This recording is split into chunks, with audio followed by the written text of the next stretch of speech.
How to group layers in Picsart. Need to organize your project better? Here's how to group layers in Picsart. In the Layers panel, select multiple layers by holding down Ctrl and clicking each one. Click the Group button to combine them into a single folder. Now you can move, hide, or adjust the whole group together instead of one layer at a time. This makes managing complex designs much easier and cleaner.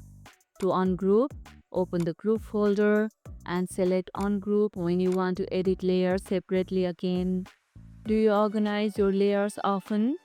Tell us how grouping helps you in the comments below. Grouping related elements like backgrounds, text, or decorations, smoother editing, and that's how you can group layers in Picsart. And if this video helped, hit the like button, share it, subscribe, and leave a comment. Thanks for watching, and I'll see you in the next one.